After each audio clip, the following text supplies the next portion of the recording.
Good morning. कैसे हैं आप लोग?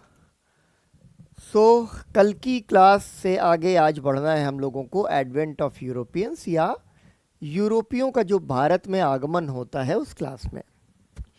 कल हम लोगों ने काफ़ी विस्तार से इस बात को समझा कि आखिर यूरोप में ख़ास तौर पर पश्चिम यूरोप की जो ताकतें हैं वो एक के बाद एक भारत या एशिया की तरफ क्यों आती हैं या दुनिया के अन्य हिस्सों की तरफ क्यों जाती हैं।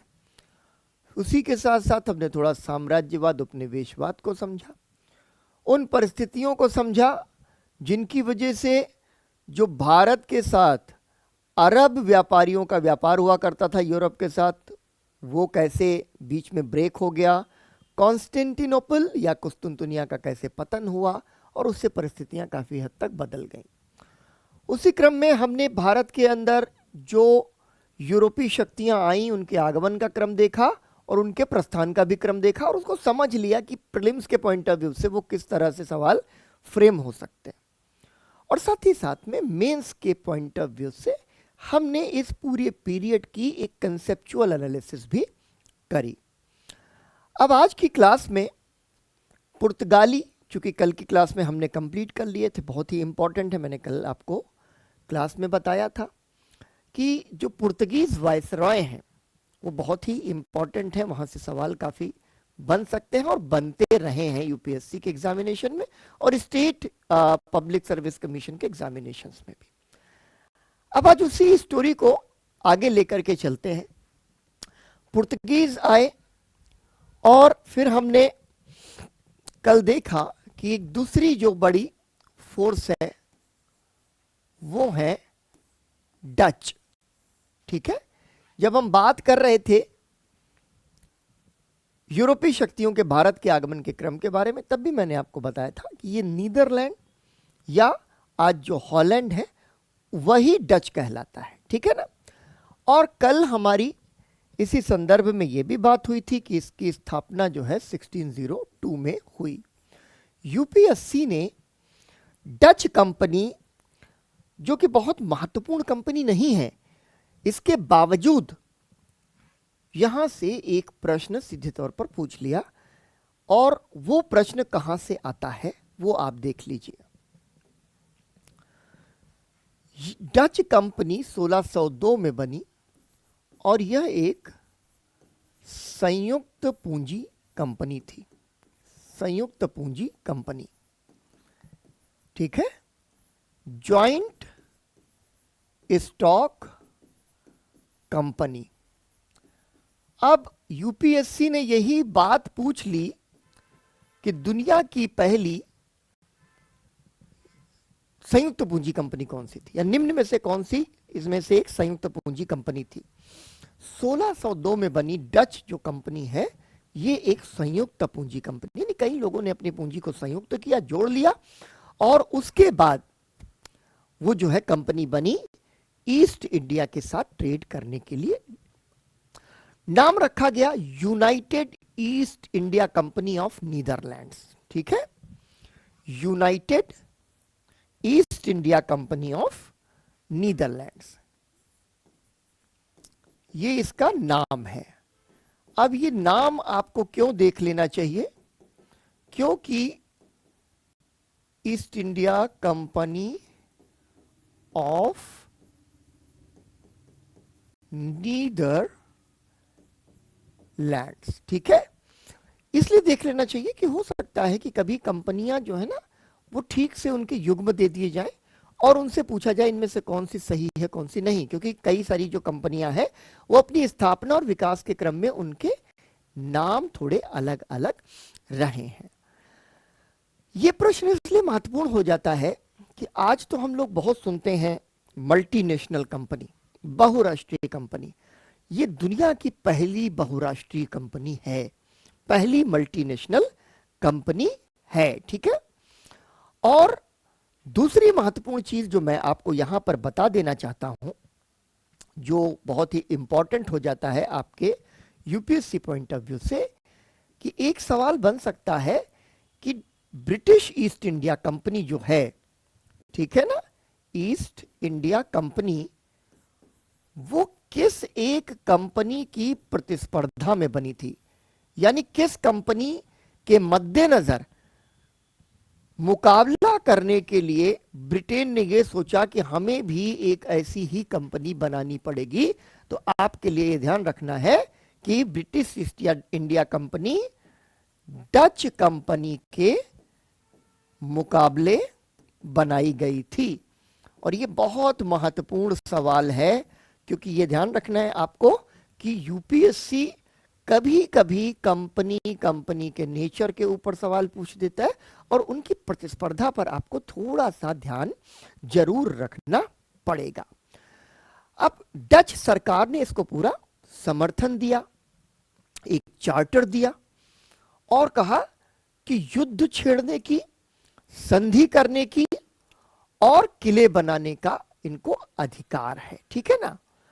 लेकिन ये जो डच ईस्ट इंडिया कंपनी आई तो इसको ऐसा लगा कि जावा, सुमात्रा और स्पाइस आइलैंड की तरफ जाकर के वहां पर अपना कब्जा स्थापित करना, अधिकार बनाना ज्यादा फायदे का सौदा है। इसलिए ये कहां चले गए, ये चले गए इंडोनेशिया की तरफ, ठीक है।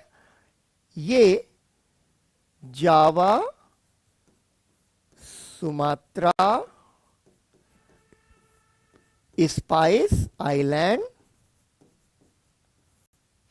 और आज का कहें तो इंडोनेशिया, वहां इन्होंने ज्यादा दिलचस्पी दिखाई व्यापार करने में। इसलिए डच कंपनी ने बहुत जल्दी अपना बोरिया बिस्तर समेटा और चले गए थे। तो ये आपको बहुत इंपॉर्टेंट पॉइंट रखना है दिमाग में। अब इंडोनेशिया के अंदर इन्होंने एक शहर बनाया, ठीक है, और वो जो शहर था उसका नाम रखा बटाविया, ठीक है, बटाविया। और यही बटाविया शहर आगे चलकर जकार्ता बना, यानी इंडोनेशिया की राजधानी बनता है, ठीक है ना। तो डच कंपनी जो है, इन्होंने यहां पर क्या किया कि यहां पुर्तगाली पहुंच गए थे, पुर्तगालियों को इन्होंने खदेड़ के बाहर कर दिया और अंग्रेजों को उन्होंने इंडोनेशिया में हराया। इसका एक बड़ा इंपॉर्टेंट जो है ना कनेक्शन है, भी आप आगे चल करके इसको देखेंगे। तो कुल मिलाकर के क्या हुआ कि इन्होंने वहां पे किसको हराया, पुर्तगालियों को खदेड़ दिया, समझ लो, ठीक है ना। वहां यानी कि खदेड़ के बाहर कर दिया, फिर पुर्तगाली वहां भी नहीं घुस सके।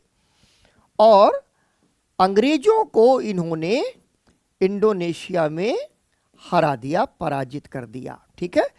इसका मतलब यह है कि एक ऐसी east India company, Dutch east India company, जो कि भारत आई और उसने थोड़ा बहुत यहां पर अपना व्यापार किया, लेकिन उसको लगा कि जावा, सुमात्रा, इंडोनेशिया में व्यापार करना लाभदायक है, इसलिए वो वहां चले गए।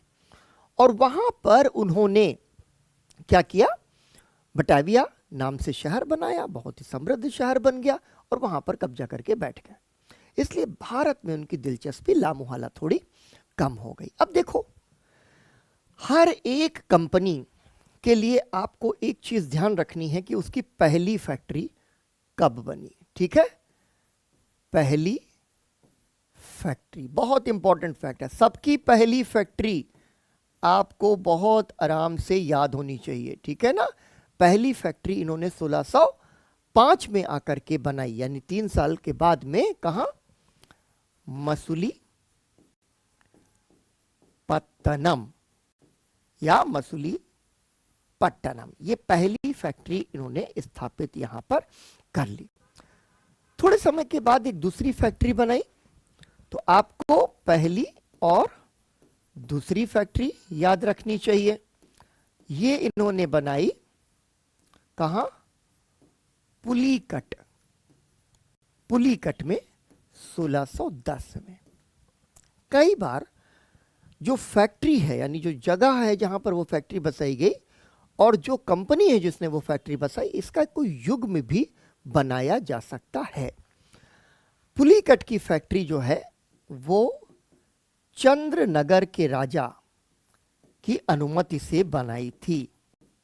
ठीक है, इन्होंने चंद्रनगर के राजा से इसकी अनुमति ली और पुलिकट में भी अपनी फैक्ट्री बनाई। यानी शुरुआती दौर में डच कंपनी ने भारत के भीतर उसी तरह से फैक्ट्रियों की स्थापना की जैसे बाकी सब लोग करते रहे।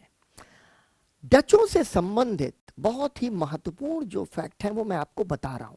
अगला जो फैक्ट है, इन्होंने पुलिकट में एक टकसाल बनाई। टकसाल समझते हैं, जहां सिक्के ढाले जाते हैं, सिक्के ढाले जाते हैं। और यहां पर इन्होंने एक सोने का सिक्का ढालना शुरू किया और उस सोने के सिक्के का नाम था पगोडा। ठीक है, तो आपके लिए कितना इंपॉर्टेंट फैक्ट है। पहला कि पुलिकट में टकसाल बनाई और सोने का एक सिक्का बनाया और सोने के सिक्कों को कहा जाता था पगोडा। अब आपको ये सवाल हो सकता है कि निम्न में से किस यूरोपीय कंपनी ने पगोडा नाम का स्वर्ण सिक्का या गोल्डन कॉइन इश्यू किया, जारी किया। इसके अलावा इन्होंने बहुत सारी कंपनियां अलग अलग जगहों पर, बहुत सारी फैक्ट्रियां अलग अलग जगहों पर स्थापित की। सूरत में, भड़ौच में, काम्बे में, तमाम सारी जगहों पर। आपको ऐसे नहीं उलझना है कि हम एक एक फैक्ट्री याद करते घूमेंगे कि डचों की फैक्ट्री कौन सी थी, कौन सी फैक्ट्री नहीं थी। आपको ध्यान क्या रखना है कि पुलिकट की फैक्ट्री में टकसाल बनाई, लेकिन आगे चल करके जो ये मुख्यालय बना, मतलब पुलिकट मुख्यालय भी बना, लेकिन इस मुख्यालय को फिर इन्होंने हटा दिया और मुख्यालय कहां शिफ्ट किया? मुख्यालय बना दिया नागपट्टनम। ठीक है, नागपट्टनम में। यही सारे फैक्ट्स आपको थोड़े अपने ध्यान में रखने हैं कि नागपट्टनम में इन्होंने जाकर के अपना जो है मुख्यालय शिफ्ट कर दिया। अब नागपट्टनम आपको ध्यान रखना है कि ये जो आधुनिक मद्रास है वही नागपट्टनम है। यानी मद्रास के महत्व को डचों ने समझ लिया। ठीक है, एक चीज आपको ये ध्यान रखनी है। दूसरी चीज, इसी संबंध में जब हम डचों की बात कर रहे हैं तो आपको ध्यान रखना चाहिए। हम क्या कह रहे हैं? पहली फैक्ट्री। ठीक है, पहली फैक्ट्री। अब ये दरअसल प्रचलन में आ गया फैक्ट्री। यहां दरअसल जो इनके माल गोदाम हुआ करते थे, इन व्यापारिक कंपनियों के माल गोदाम, उसके जो अधिकारी होते थे वो अधिकारी कहलाते थे फैक्टर्स। और फैक्टर्स के अधिकारी के अंतर्गत एक फैक्ट्री हुआ करती थी। तो ये फैक्ट्री हमारे आज के कैनोटेशन के मुताबिक कोई ऐसी जगह नहीं है जहां पर उत्पादन हो रहा था, बल्कि एक तरीके का वेयर हाउस है या माल गोदाम है। ठीक है, माल गोदाम है। अब आपको ध्यान रखना है डचों से संबंधित बहुत महत्वपूर्ण फैक्ट। पुर्तगालियों के बारे में हमने बात की। उनकी भारत में जो गतिविधियां हैं उनका स्वरूप थोड़ा भिन्न है, लेकिन जो डच हैं, जो ब्रिटिश हैं, जो फ्रेंच हैं, जो डेन हैं, इस तरीके की जो कंपनियां हैं वो क्या करती हैं? यहां बना बनाया माल खरीदती हैं और यहां से बना बनाया माल जो है वो अपने यूरोप में और बाकी बाजारों में बेचने के लिए ले जाती हैं। ठीक है, लेकिन डच इकलौती ऐसी शक्ति हैं जो भारत में उत्पादन करते हैं। ठीक है, ये आपको ध्यान रखना है। भारत में उत्पादन का प्रयास, और इसीलिए इन्होंने कासिम बाजार की एक फैक्ट्री जो है उसमें रेशम उद्योग स्थापित किया, यानी रेशम बनाने का कारखाना लगाया। ये आपको जरूर ध्यान रखना चाहिए। और चूंकि इन्होंने रेशम उद्योग का मतलब यहां पर कासिम बाजार में एक फैक्ट्री डाली। एक चीज इससे जुड़ी हुई आपको ध्यान रखनी है कि भारतीय कपड़े को विदेश में लोकप्रिय किसने बनाया? डचों ने। ये आप ध्यान रखिएगा, भारतीय कपड़े को यूरोप में लोकप्रिय बनाया। बहुत महत्वपूर्ण बात है ये। जब धीरे धीरे हम आगे पढ़ते हुए चलेंगे तब आपको समझ में आएगा कि आपकी एनालिटिकल अंडरस्टैंडिंग के हिसाब से ये कितना इंपॉर्टेंट पॉइंट है। ठीक है ना? दूसरी चीज आपको ध्यान रखनी है, मुगल साम्राज्य है और मुगल साम्राज्य के भीतर जो मुगल बादशाह हैं वो डचों से बहुत प्रसन्न रहते हैं।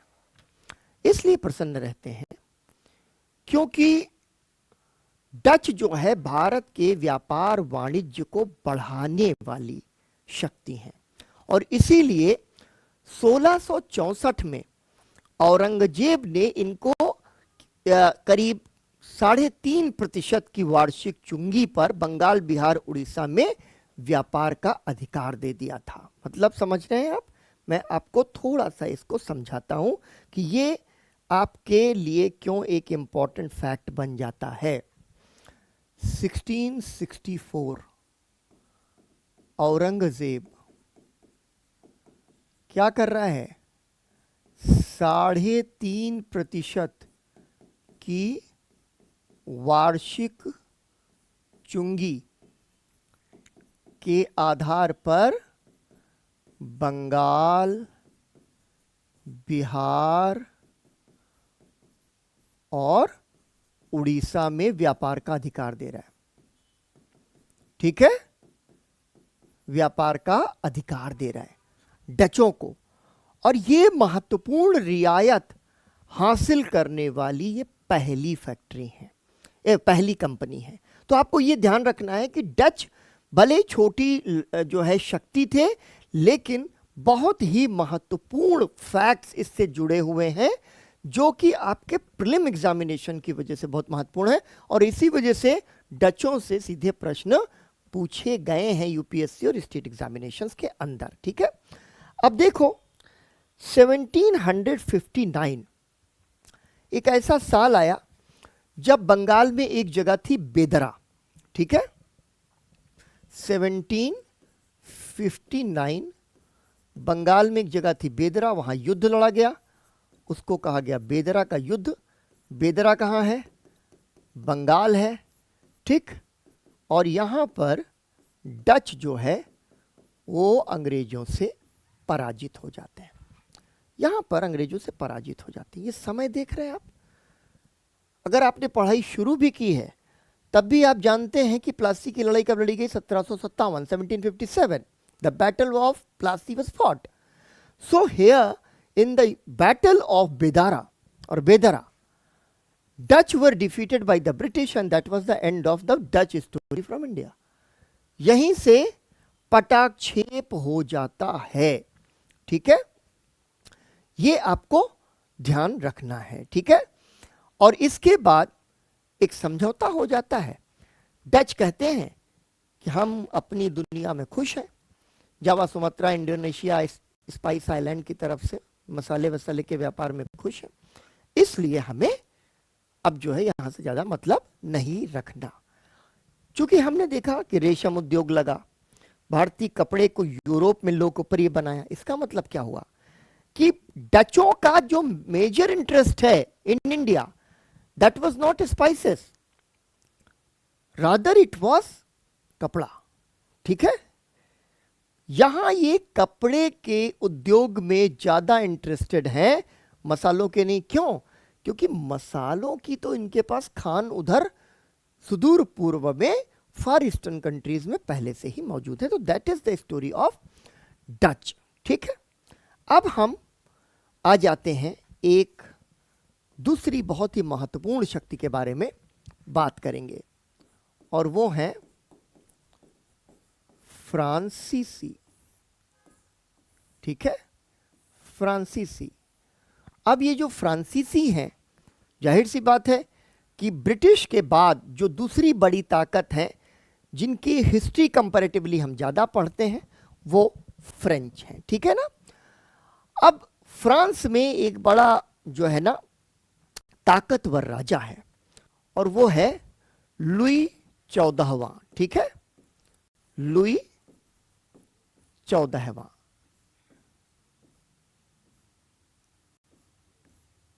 बहुत ही शक्तिशाली शासक है लुई 14।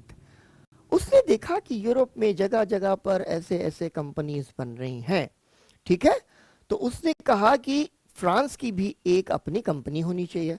उसने एक कंपनी बना दी, कंपनी द इंडेस ओरिएंटलेस, कंपनी द इंडेस ओरिएंटलेस, ठीक है, कंपनी द इंडस ओरिएंटलेस।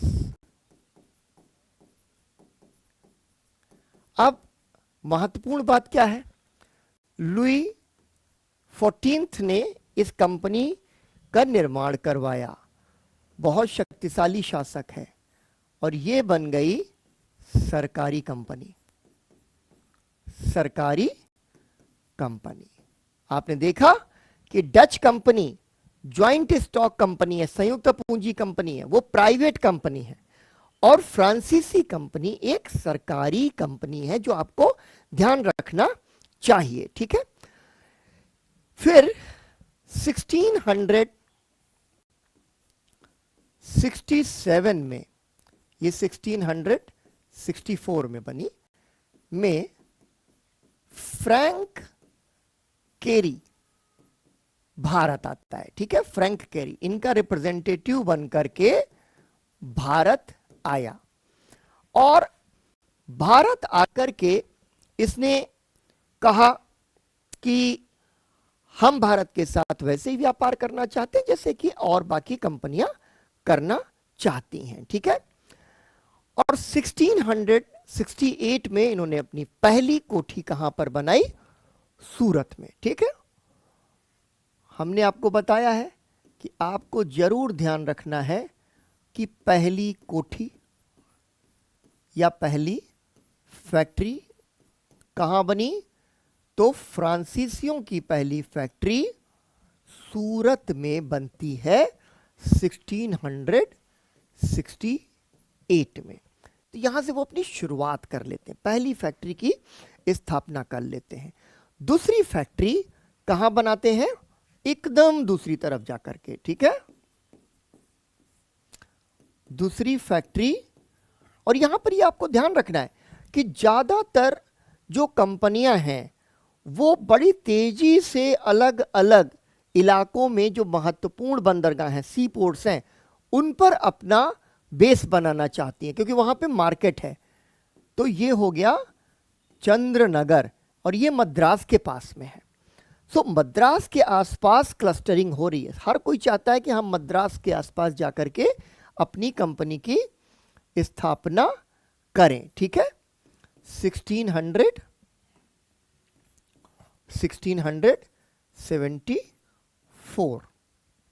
तो चंद्रनगर के पास जाकर कंपनी बना लेते। ये दोनों आपको चीजें ध्यान रखनी है हर कंपनी के बारे में कि पहली फैक्ट्री कहां और दूसरी फैक्ट्री कहां। ये दोनों बहुत ही इंपॉर्टेंट फैक्ट्स यहां के आपके पास में हो जाते हैं, ठीक है। अब देखो 1672 में एक बहुत ही महत्वपूर्ण यहां पर इवेंट होता है। वो क्या है, मद्रास के पास एक जगह थी सेंट थोमे, और सेंट थोमे इन्होंने जीत लिया, ठीक है। पर यहां पर इन्होंने इस लड़ाई में एक बहुत ही महत्वपूर्ण अचीवमेंट हासिल कर लिया। एक इंडियन स्टेट हुआ करता था गोलकुंडा, और गोलकुंडा के साथ साथ एक सेना वहां पर हुआ करती थी जहां पर उनकी महत्वपूर्ण फैक्ट्री थी, वो डचों की सेना थी। तो इन्होंने क्या किया कि सेंट थोमे के पास इन्होंने एक युद्ध जीता, बहुत इंपॉर्टेंट युद्ध है, सेंट थोमे का युद्ध। और यहां पर इन्होंने गोलकुंडा प्लस डच दोनों की संयुक्त सेना को इन्होंने पराजित कर लिया। तो ये फ्रांसीसियों के पॉइंट ऑफ व्यू से ये बड़ी लड़ाई थी और इस लड़ाई में जीतने की वजह से इनकी प्रतिष्ठा बहुत ज़्यादा बढ़ी इस इलाके के अंदर, क्योंकि आप समझ रहे हैं ना कि ये लड़ाई है और हर कोई तलवार के बल पर यह सिद्ध करना चाहता है कि मैं ज़्यादा अच्छा व्यापारी हूं। तो यहां डच भी अपनी सेनाएं रख रहे और युद्ध भी लड़ रहे। बेदरा का युद्ध अगर लड़ा गया तो जाहिर सी बात है कि डचों के पास भी सेना थी। तो बेदरा का युद्ध हुआ और बेदरा के युद्ध में डच हारे, यानी सेना है, और यहाँ गोलकुंडा के साथ डचों ने मिलकर के फ्रांसीसियों को खदेड़ने की कोशिश की। ठीक है, क्यों? क्योंकि मार्केट कंपटीशन को हमें बढ़ने नहीं देना है। ठीक है, अब आपको क्या देखना है कि इनकी नज़र लगातार बनी हुई है कि हमें कहाँ कहाँ महत्वपूर्ण जगहों पर अपनी फैक्ट्री बनानी है और उसको किलेबंद करना है। ठीक है, तो इन्होंने ही 1673 में 1673 में एक बहुत महत्वपूर्ण काम किया। वो महत्वपूर्ण काम क्या था? वो था पौंडीचेरी की स्थापना। ठीक है, सीधा प्रश्न आपको अपने दिमाग में रखना है, बहुत ही सरल सा प्रश्न है अगर आप अच्छी तरीके से इसको पढ़ लेते हैं कि पौंडीचेरी की स्थापना निम्न में से किस एक यूरोपीय शक्ति ने की? तो जाहिर सी बात है कि फ्रांसीसियों ने की। और ये पौंडीचेरी उनका इतना महत्वपूर्ण केंद्र बन गया कि हमने देखा कि उन्होंने भारत के आज़ाद होने के 7 साल बाद तक पौंडीचेरी पर अपना कब्जा बना करके रखा। और यहाँ पर एक जो फैक्ट है जो इससे जुड़ा हुआ कि एक सूबेदार हुआ करता था मुगलों का, शेर खान लोदी। शेर खान लोदी से इन्होंने ये गांव प्राप्त किया। ठीक है, शेर खान लोदी से ये गांव इन्होंने प्राप्त किया और वो मुगल सूबेदार था, शेर खान लोदी। ठीक है, और शेर खान लोदी ने इनको गांव दिया, नाम था पुडुचेरी।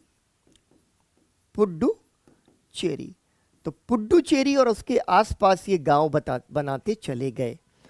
इधर जो रिसेंटली कुछ एक महत्वपूर्ण जो बस्तियां हैं, जैसे पौंडीचेरी है, ठीक है, पुडुचेरी, पांडिचेरी, माहे है, ठीक है, या इसके अलावा सूरत है, इन पर सब पर आपको निगाह रखनी चाहिए क्योंकि यूपीएससी का रिसेंट ट्रेंड है कि इन सेटलमेंट से सवाल पूछ लेते हैं। तो आपको जुड़ करके रहना है इनके फैक्ट्स के साथ में कि ये कैसे इसको इन्होंने प्राप्त किया। थोड़ा सा मैं कहूँगा कि जो जनरल हिस्ट्री है, सामान्य कहानी जो आपको पता है, उस कहानी में ही थोड़ा ज़्यादा झांक लीजिए। आपको बहुत सारे स्टडी मटेरियल की ज़रूरत नहीं है, बहुत सारे आपको रेफरेंस बुक्स की ज़रूरत नहीं है। लिमिटेड सोर्सेस के साथ पढ़ना इज़ द बेस्ट स्ट्रेटजी, आपको मैं बता रहा हूँ। ठीक है, अब क्या हुआ, धीरे धीरे ये लड़ाइयाँ चलती रहीं। कभी डचों के साथ यहाँ पर ये जीत गए, कभी डच जीत गए, और इस संघर्ष में अंततः पौंडीचेरी इनका पूरा जो है ना बढ़िया से किला बन गया और इस किले का इन्होंने नाम दिया पोर्ट लुई। ठीक है, इसका इन्होंने नाम बना दिया पोर्ट लुई, यानी लुई 16वें के नाम पर, पोर्ट लुई।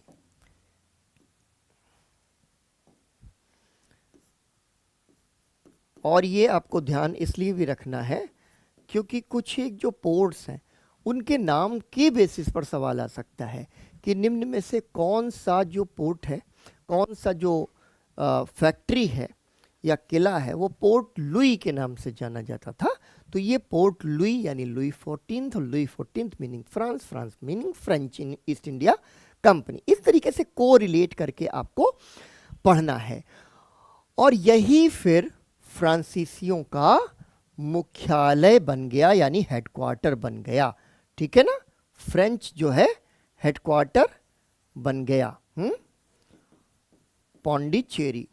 तो कभी अगर आपको ध्यान रखिएगा कि हेडक्वार्टर्स की बात आती है तो फ्रेंच हेडक्वार्टर कहाँ पे है, मुख्यालय कहाँ पर है, वो पौंडीचेरी के अंदर है। ठीक है, अब देखिए बड़ा इंपॉर्टेंट एक फेज शुरू होता है जिससे बहुत सारे सवाल निकल सकते हैं। ठीक है, और वो जो सवाल है उन पर आपको थोड़ी निगाह रखनी है। यहां पे एक फ्रेंच वायसराय, जैसे वायसराय बनाए सभी ने बनाए, वैसे ही एक वायसराय आया, उसका नाम था डुप्ले। डुप्ले, और डुप्ले जो था 1731 में इंडिया आया। तब तक ये जो जितनी भी फोर्सेस हैं वो काफ़ी मजबूत हो चुकी हैं, काफ़ी शक्तिशाली हो चुकी हैं। ब्रिटिश भी शक्तिशाली हो चुके हैं और फ्रेंच भी कई सारी अपनी फैक्ट्रीज स्थापित कर चुके हैं। जब डुप्ले आया तो उसको लगा कि ये तो बैटल ग्राउंड है, यहाँ पर तो लड़ाई लड़नी पड़ेगी अपना जो है अधिकार जमाने के लिए। तो डुप्ले ऐसा पहला वायसराय है जिसने एक नीति अपनाई और उस नीति को कहा जाता है भारतीय राज्यों के आपसी मामलों में हस्तक्षेप की नीति। ठीक है, मामलों में हस्तक्षेप की नीति। अब आपको ध्यान रखना है कि ये नीति क्या है। अभी तक ये जो कंपनियां हैं, सारी कंपनियां, केवल फ्रेंच कंपनी नहीं, सारी कंपनियां वो भारतीय राज्यों के आपसी लड़ाई में शामिल नहीं हो रही हैं। अपना कहीं पर कोई हित टकराता है तो किसी राजा के साथ जाकर के कुछ जो है किसी ब्रिटिश से लड़ जाएंगे, कोई डचों से लड़ जाएंगे, कोई फ्रेंच से लड़ जाएगा, इस तरीके की लड़ाइयाँ लड़ रहे हैं, लेकिन जहाँ अपना हित फंसा हुआ है। लेकिन बेगानी शादी में अब्दुल्ला दीवाना, यानी जो ईस्ट इंडिया कंपनीज हैं ये सारी, इन्होंने अभी तक दो राजाओं की लड़ाई में भाग नहीं लिया, हस्तक्षेप नहीं किया। लेकिन डुप्ले पहला वायसराय है जिसने कहा कि नहीं, हिंदुस्तान में क्या है, राजनीतिक विखंडन है, आपसी फूट है। तो वो क्या करता है कि भारतीय राज्यों की आपसी फूट को पहचान लेता है। ठीक है, डुप्ले का मूल्यांकन बहुत जरूरी है। ठीक है, आपसी फूट। दूसरी चीज क्या वो पहचान लेता है कि भारतीय सेनाएं जो हैं वो पिछड़ी हैं और परंपरागत हैं। ठीक है, तीसरी चीज वो समझ लेता है कि यूरोपीय सेनाएं बेहतर हैं। ठीक है, यूरोपीय सेनाएं बेहतर हैं। इन तीन फैक्ट्स को डुप्ले पकड़ लेता है कि इनकी वजह से हमें भारतीय राज्यों के आपसी मामलों में हस्तक्षेप करके फायदा उठाने की कोशिश करनी चाहिए। ठीक है, और यहां पर उन दो राज्यों को वो चुन लेता है। डुप्ले दो राज्यों को चुन लेता है। एक राज्य है हैदराबाद और दूसरा राज्य है कर्नाटक, जो एक तरह से एक दूसरे का हिस्सा ही हुआ करते थे, सब चाचा ताऊ वाला मसला था। तो एक हैदराबाद और दूसरा कर्नाटक, इस दोनों के अंदर वो हस्तक्षेप की नीति अपनाता है। ठीक है, अब कर्नाटक में क्या हुआ कि चांदा साहब नाम के एक जो है राज परिवार के व्यक्ति थे। उन्होंने नवाब के विरुद्ध संघर्ष छेड़ दिया और हैदराबाद में निजाम के खिलाफ जो है ना, उसके बेटे ने संघर्ष छेड़ दिया। तो यानी दोनों जगहों पे संघर्ष हो गया। इसको समझ लेना जरा, क्योंकि ये बेसिक एंट्री पॉइंट है। डुप्ले ने कहा कि भारतीय राज्यों के आपसी मामलों में दखल देंगे, और उसके बीच से फायदा उठा के भाग लेंगे। ठीक है, इस नीति के तहत जो उनको मौका मिला वो हैदराबाद और कर्नाटका में मिला। ठीक है, तो कर्नाटका में क्या हो गया, अभी एक एक करके देखिएगा आप। हैदराबाद में यहां नासिर जंग वर्सेस मुजफ्फर जंग की लड़ाई छिड़ गई। ठीक है, कर्नाटक में चांदा साहब वर्सेस नवाब अनवरुद्दीन की लड़ाई छिड़ गई। अब ये आपसी मामला है, कर्नाटका का हैदराबाद का आपसी मामला है, लेकिन इसमें इसको कूदना है। ये बेटा है, ये बाप है, ठीक है, ये दामाद है और ये है ससुर। अब समझ के चलना है भाई। देखो, ये आपस की लड़ाई अपने घर के बाहर मत लेके जाओ, बाहर वाले आएंगे बस फायदा ही फायदा उठाएंगे। इसलिए ये सबक भी है, हिस्ट्री पढ़ते पढ़ते बहुत सारी इनसाइट्स आपको मिलती हैं। ठीक है ना, तो यहाँ पर सॉरी ये उल्टा हो गया, इसको जरा सीधा कर लीजिए। हाँ, ये जो है ये है पिता, या बाप ना लिखो यार, अच्छा नहीं लगता देखने में। ठीक है ना, पुत्र लिख देते हैं। ठीक, अब यहां पर क्या हुआ कि ये आपस के घर के संघर्ष हैं। अब घर के जो संघर्ष हैं घरेलू, इनमें डुप्ले आकर के बैठ जाता है और कहता है कि अब मैं यहां से खेलना शुरू करूंगा। तो यहां पर बन जाते हैं एक जो है ना, एक फ्रंट बना लेता है, ये एक मोर्चा बना लेता है, क्योंकि डुप्ले कॉमन है, इन दोनों के बीच में बैठ करके डुप्ले खेल रहा है। तो डुप्ले खुद तो है ही है, और डुप्ले ने क्या किया कि डुप्ले ने हैदराबाद के अंदर जो पक्ष चुना वो मुजफ्फर जंग का पक्ष चुन लिया। ठीक है, मुजफ्फर जंग का पक्ष चुन लिया, और मुजफ्फर जंग की तरफ से डुप्ले ने कहा कि मैं तुमको सारी जो शक्ति दूंगा, समर्थन दूंगा। अब यहां पर आपको देखना क्या है, तीसरा जो आदमी बैठा हुआ है वो तीसरा आदमी चांदा साहब है, क्योंकि जो लोग पहले से स्थापित हैं वो लोग तो डुप्ले को खेलने का मौका नहीं देंगे,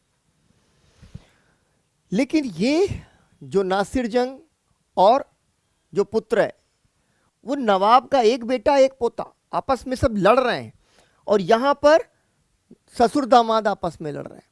तो इस पूरी लड़ाई में जो राजा के खिलाफ लड़ रहा है, नवाब के खिलाफ लड़ रहा है, डुप्ले उसके साथ जाकर के खड़ा हो गया। तो ये क्या बन गया, डुप्ले, मुजफ्फर जंग और चांदा साहब। अब जरा देख लीजिए बचा कौन, मुजफ्फर जंग और नासिर जंग की लड़ाई में उसके सामने कौन बचता है, नासिर जंग बच जाता है। ठीक है, इधर नासिर जंग बच गया और उधर कौन बच गया, नवाब अनवरुद्दीन बच गए, नवाब अनवरुद्दीन बच गए। डुप्ले ने जब इस तरीके का त्रिगुट बना लिया, ठीक है, जब त्रिगुट बन गया तो उस त्रिगुट से एक घबराहट पैदा होना शुरू हो गई, और अंग्रेज भी जो है ना उनके कान खड़े हो गए। 1749 में इसमें एक लड़ाई हो जाती है, और वो जो लड़ाई है उसको कहते हैं अंबूर का युद्ध। ठीक है, 1749, यह आपको याद रखना, क्योंकि कभी कभी युद्धों पर भी जो है बहुत सीधे से प्रश्न आ जाते हैं। और इस युद्ध में क्या होता है कि नवाब अनवरुद्दीन मर जाते हैं, ठीक है ना। नवाब अनवरुद्दीन की इसमें अंबूर के युद्ध में मौत हो जाती है, यानी चांदा साहब जो है वो जीत जाते हैं। जब चांदा साहब जीत जाते हैं तो चांदा साहब फ्रांसीसियों को 80 गांव दे देते हैं। कहां? पौंडीचेरी के पास। यानी फायदा ले लिया, ठीक है, तुरंत फायदा ले लिया कि आप पौंडीचेरी का विस्तार कर सकते हैं, हम आपको 80 गांव यहां पर देते हैं, ठीक है। अब देखो यहां अब अनवरुद्दीन का बेटा है, अनवरुद्दीन का जो बेटा है वो है मोहम्मद अली, वो है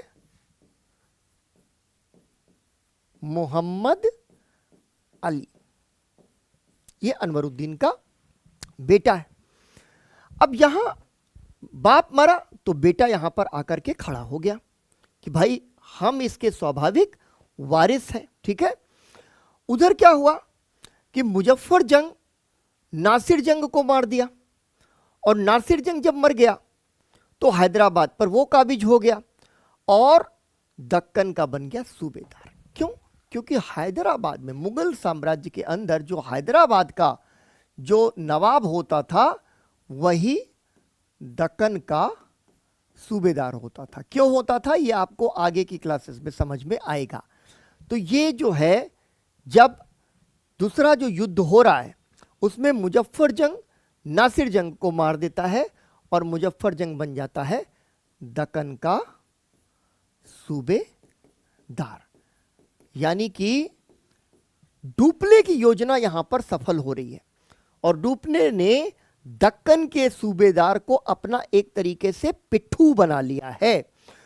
अब यहां इसने भी क्या किया, दक्कन का सूबेदार बना और फ्रांसीसियों को गांव दे दिए। कहां दे दिए? वही जाहिर सी बात है, पौंडीचेरी के पास। पौंडीचेरी के पास बहुत सारे गांव दे दिए। उधर से भी पौंडीचेरी के पास गांव ले लिए, उधर इनसे भी पौंडीचेरी के पास गांव ले लिए, और साथ ही साथ मसूलीपट्टनम जो कि बहुत ही महत्वपूर्ण इलाका है, बंदरगाह है, मसूलीपट्टनम का बंदरगाह भी इसने ले लिया। अब ये वो फेज है जिस फेज में ऐसा लग रहा है कि डुप्ले बड़ी तेजी से दक्षिण भारत के इन दो राज्यों पर अपना सिकंजा कस लेता है। डुप्ले इसी क्रम में पहला ऐसा व्यक्ति बनता है जिसको भारत के अंदर जागीर मिली है, ठीक है। यह आपको फैक्ट ध्यान रखना है कि यूरोपीय शक्तियों में सबसे पहले जागीर मिली, ठीक है, और वो भी छोटी मोटी जागीर नहीं, 20 लाख की जागीर। अब जागीर आप तब इसका जिक्र आएगा जब हम लोग मुगल साम्राज्य के बारे में पढ़ रहे होंगे, तब आप समझ पाएंगे कि जागीर मिलना कितनी बड़ी बात है।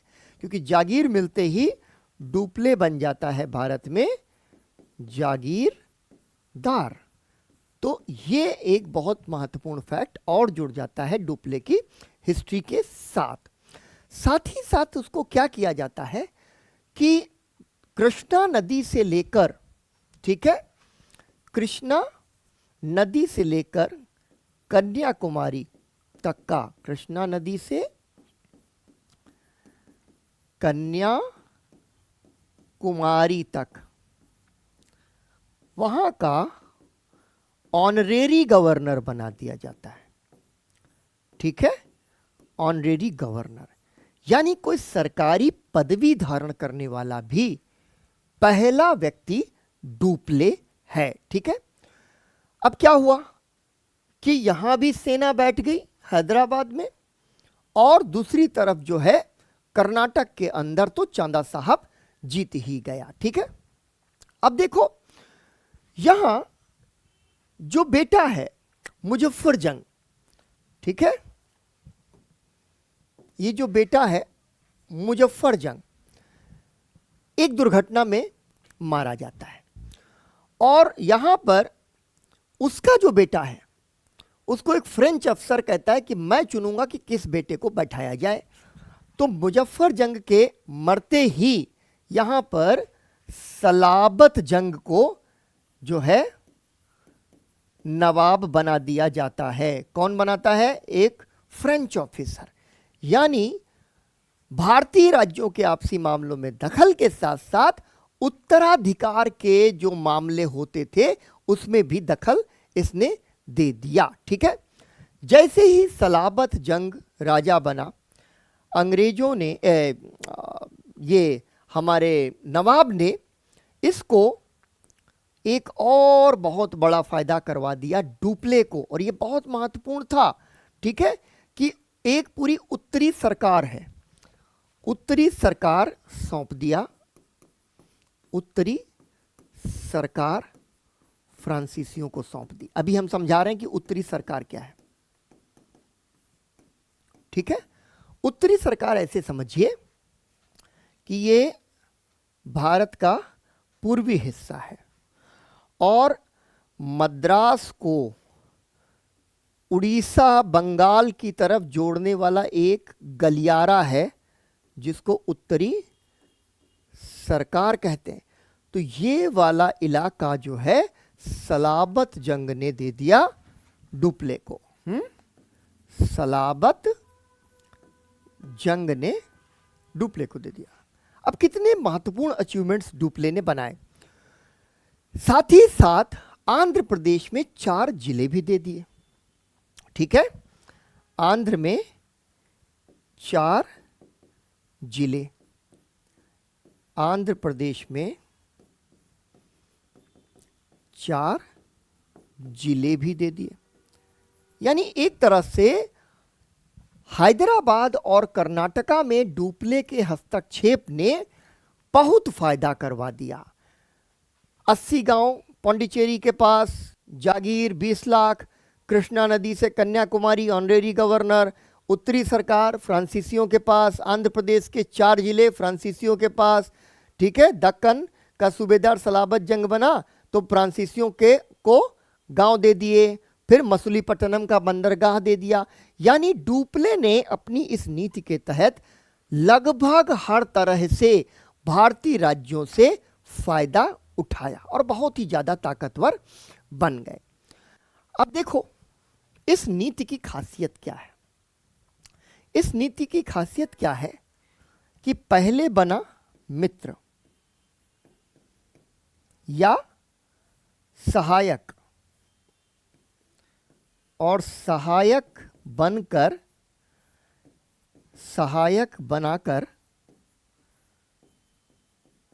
आश्रित बना लिया, आश्रित बना लिया। जब हम आगे चल के पढ़ेंगे तो अंग्रेजों की एक नीति जिसके बारे में अगर आपने थोड़ा बहुत पढ़ा है तो आपने जरूर सुना होगा, सहायक संधि की नीति। ठीक है ना, सहायक संधि की नीति, इसके बारे में बाद में पढ़ेंगे, अभी बात नहीं करेंगे क्योंकि जो नए स्टूडेंट्स हैं वो घबरा जाएंगे कि सर आगे वाला मुझे पता नहीं है और मैं समझ नहीं पा रहा हूं। आपको अभी केवल ये समझना है कि सहायक बनाकर आश्रित बनाने की ये नीति है। ठीक है, और इसलिए इसको बल्कि मैं उस वाले पेज पर लिखूं ताकि आपको समझने में आसानी रहे। ठीक है, अब देखो यही नीति है। क्या किया उसने? बनाया सहायक और सहायक बनाकर आश्रित बना लिया। ठीक है, और क्यों बना लिया? जैसे हमने बताया ना कि सलाबत जंग को नवाब बनाना है कि नहीं बनाना है, इसके बारे में किसी से पूछा ही नहीं। फ्रेंच ऑफिसर है बुसी, उसने कहा कि यही बनाओ, इसको बनाएंगे। यानी आपको इस बात की परवाह ही नहीं रह गई कि वो राज परिवार क्या सोचता है। आप जिस पर हाथ रख देंगे, जिसके साथ आपकी सेटिंग बन गई है, उसी को आप राजा बना देंगे। तो यानी ये आश्रित बना लिया, और यही तो दरअसल सहायक संधि है। सब जगहों पे सेनाएं बैठ गई फ्रांसीसियों की, तो सहायक संधि की शुरुआत करने वाला कोई अंग्रेज नहीं है, लॉर्ड वेलेस्ली नहीं है, डुप्ले है, इस बात को आपको फैक्ट के तौर पर ध्यान रखना चाहिए। ठीक है, अब देखो यहां जब इस पूरे संघर्ष का एक पिक्चर आपने देखा कि कैसे हैदराबाद में लड़ाई, कर्नाटका में लड़ाई, लेकिन ये जो पूरी की पूरी स्टोरी है दरअसल ये है हमारे हिसाब से प्रथम चरण। ठीक है, ये इसको प्रथम चरण कहना चाहिए, क्योंकि ये पॉलिसी सबसे पहले दिमाग में किसके आई? डुप्ले के, कि भारतीय राज्यों में हस्तक्षेप करेंगे। तो प्रथम चरण के दौरान उसने जो हस्तक्षेप किया उसमें क्या हुआ कि फ्रांसीसियों को बहुत फायदा हुआ, फ्रांसीसियों को बहुत लाभ मिला इससे, और बहुत शक्तिशाली भी हो गए और काफी सारे कंसेशंस भी उनके हाथ में आ गए। अब यहां पर आप जरा देखिए कि एक तरफ था डुप्ले, तो जाहिर सी बात है कि जब अंग्रेजों को लगा कि फ्रांसीसी बहुत शक्ति बटोर लेंगे, तो दूसरी तरफ जो है ना एक गुट बना करके चले गए अंग्रेज। जाहिर सी बात है कि वो एक तरफ लड़ेंगे नासिर जंग से, किसका साथ देंगे? मोहम्मद अली का साथ देंगे। तो यहां एक दूसरा गठजोड़ आपको बनता हुआ दिखाई देगा, जिसमें अंग्रेज उसी भूमिका में लगभग आ गए जिस भूमिका में आपका डुप्ले है पहले मोर्चे में। ठीक है, तो यहां आपको एक बार फिर समझ लेना है कि पहला चरण जब समाप्त हो गया, ठीक है, पहला चरण जब समाप्त हो गया तो हो गए डुप्ले प्लस हमारा सलाबत जंग और प्लस हमारा चांदा साहब। अब दूसरी तरफ अंग्रेजों ने कहा कि हम किसी से कम नहीं, डुप्ले ने ये सोच भले लिया लेकिन भाई हम भी जो है कोई कम खिलाड़ी नहीं है। तो अंग्रेजों ने अपनी तरह से जो गोलबंदी करनी शुरू की उसमें वो आ गए फ्रांसीसियों के सामने। ठीक है, फ्रांसीसियों के सामने जाहिर सी बात है कि उनके सामने वही ऑप्शन था कि यहां पर एक पक्ष जब डुप्ले ने पकड़ लिया है, ये पक्ष जब डुप्ले ने पकड़ लिया है, मुजफ्फर जंग, सलाबत जंग, चांदा साहब वाला, तो इनके पास ऑप्शन क्या है? नासिर जंग, अनवरुद्दीन और मोहम्मद अली वाला। ठीक है, तो यहां नासिर जंग,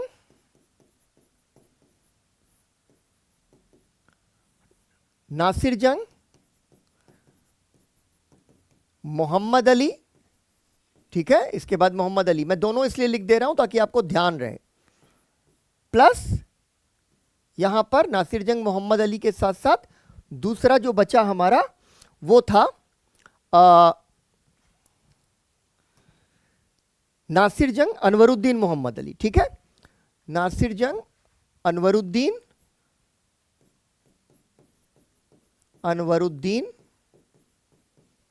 और मोहम्मद अली। ठीक है, ऐसे लिखते हैं। सो ये दो गुट आपको स्पष्ट दिखाई दे रहे हैं, यहां एक गुट बन गया, यहां पर दूसरा गुट बन गया। और यहां क्या खास बात हो गई कि ये आ गया एक अगला चरण बन गया इस पूरे संघर्ष का, जिसको हम यहां पर लिख देते हैं कि ये इसका द्वितीय चरण है। पहले चरण में केवल एक ही यूरोपीय शक्ति जो है वो सक्रिय थी, जो थे फ्रांसीसी, लेकिन इसके अगले चरण में आते ही इसमें अंग्रेज भी शामिल हो गए। ठीक है, आप देखो कॉम्प्लिकेटेड है, आपको याद रखना है एनालिसिस के पॉइंट ऑफ व्यू से। और कभी कभी प्रीलिम्स में ये पूछा जा सकता है कि फ्रांसीसियों ने कर्नाटका में या हैदराबाद में किसके साथ दांव लगाया, तो थोड़ा सा उसके लिए आपको ध्यान रखना है, अदरवाइज इसका एनालिटिकल इंपॉर्टेंस ज़्यादा हो जाता है। कि ये पूछा जा सकता है मेन एग्जामिनेशन के भीतर कि डुप्ले को वापस बुलाना फ्रांसीसी सरकार का आत्मघाती कदम था। और तब आपको यह जस्टिफाई करना पड़ेगा कि फर्स्ट फेज में बड़ी तेजी से डुप्ले जो है ना वो सफल हो रहा है, लेकिन जैसे ही अंग्रेज इसके अंदर कूदे वैसे ही एक जो है क्लर्क था अंग्रेजों के यहां, लेकिन बहुत ही तेज दिमाग का आदमी था, नाम था रॉबर्ट क्लाइव। अब रॉबर्ट क्लाइव जो है वो बहुत इंटरेस्ट रखता है। जब ये लड़ाई चल रही थी तो रॉबर्ट क्लाइव का सुझाव था कि हमें अर्काट पर हमला करना चाहिए, हम इधर उधर ना लड़ें। अर्काट क्या है? कर्नाटका की राजधानी। अर्काट पे सीधा हमला करें। उसने कहा कि इधर उधर लड़ने से फायदा नहीं है, सीधे ना रीढ़ की हड्डी पे हमको हमला करना है। अर्काट रीढ़ की हड्डी है। कर्नाटक के अंदर डुप्ले और फ्रांसीसियों को खुला खेल खेलने का मौका मिल गया, तो इसकी सलाह पर अर्काट पर डाल दिया गया घेरा। ठीक है, और इसके बाद कई सारे जो युद्ध हुए बैक टू बैक, उन युद्धों में फ्रांसीसी पराजित होते चले गए। कर्नाटक की राजधानी पर हमला और एक के बाद एक फ्रांसीसियों की पराजय। ठीक है, यानी कि रॉबर्ट क्लाइव के एक मूव ने कहा कि बम्बार्ड द हेडक्वार्टर, मुख्यालय पे ही सीधे हम हमला कर देंगे। और यहां क्या हुआ कि जब अर्काट पर हमला हुआ तो 1754 में यहां पर डुप्ले को फ्रांस ने वापस बुला लिया। ठीक है, क्या हुआ? 1754 डुप्ले को वापस बुला लिया। ये जैसे अपने पैरों पर कुल्हाड़ी मारना जिसको कहते हैं, फ्रांसीसियों ने डुप्ले को वापस बुलाकर अपने पैरों पर कुल्हाड़ी मार ली। क्यों? अब देखो, यहां अगर हम इस सारी लड़ाई से इतर ये देखने की कोशिश करें कि डुप्ले को वापस क्यों बुलाया।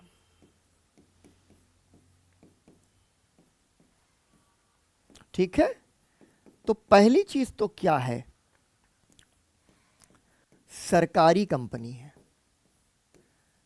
ठीक है, सरकारी कंपनी है, सरकार का सीधा नियंत्रण है। और सरकारी कामकाज के बारे में आपको पता है, उस समय राजा हुआ करते थे फ्रांस में। राजा अच्छा, सरकार अच्छी, सरकार अच्छी तो नीति अच्छी। लेकिन अगर राजा निकम्मा तो सरकार निकम्मी, सरकार निकम्मी तो नीति भी निकम्मी। तो यहाँ इन्होंने कहा कि बहुत लड़ाइयाँ हो चुकी हैं और बाहर इतने युद्ध के खर्च से हम लोग ऊब चुके हैं, और इसकी वजह से इन्होंने जो है एक तरीके से संघर्ष विराम कर लिया। इस कहानी का एक बड़ा इंटरेस्टिंग जो नैरेटिव है वो थोड़े समय के बाद आपको मिलेगा, जहां पर आप इंग्लैंड और फ्रांस की आपसी लड़ाइयों का सीधा सीधा प्रभाव देख रहे होंगे। यहाँ पर जब भी कभी इंग्लैंड और फ्रांस आपस में कहीं भी एक दूसरे से लड़ते थे तो फिर वो जो है भारत में भी लड़ते थे। और इसकी वजह से क्या हुआ कि ये पूरी जो लड़ाई थी, जो भारतीय राज्यों के आपसी मामलों में दखल की लड़ाई थी, वो दखल की लड़ाई ही दरअसल जो है ना हिस्सा बन गई जो है कर्नाटक युद्धों का। ठीक है, 1746 से लेकर के 1763 तक कर्नाटक युद्ध जो है हो रहे थे, और वो हिस्सा थे कुछ बड़े युद्धों का। ठीक है, सरकारी कंपनी है, अंग्रेज फ्रांस का वैश्विक संघर्ष है, और इस वैश्विक संघर्ष में फ्रांस की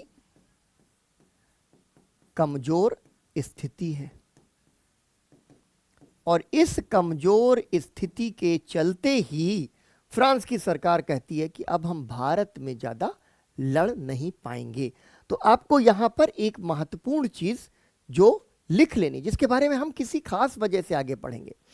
कई बार होता क्या है, स्टूडेंट्स जब आते हैं मेरे पास में, अक्सर हम लोग जब स्टूडेंट्स की प्रॉब्लम्स को देखते हैं, उन्होंने हिस्ट्री को फैक्ट शीट की तरह पढ़ने की कोशिश की, और हिस्ट्री को जब भी आप फैक्ट शीट की तरह पढ़ने की कोशिश करते हैं तो फेल कर जाते हैं।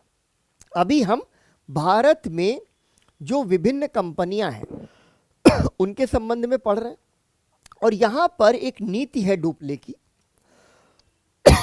जिस पर मुख्य परीक्षा में प्रश्न पूछने की संभावना है, और वो संभावना सीधे सीधे जुड़ी हुई है इस प्रश्न के साथ कि भारत के भीतर आखिर फ्रांसीसी पराजित क्यों होते हैं और अंग्रेज विजयी क्यों होते हैं।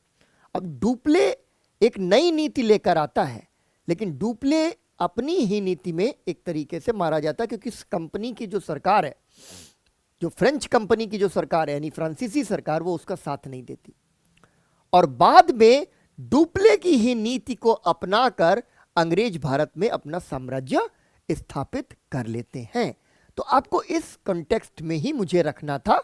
अभी उस वैश्विक संघर्ष में हम बाद में आएंगे, उसको हम अभी नहीं पढ़ने जा रहे हैं।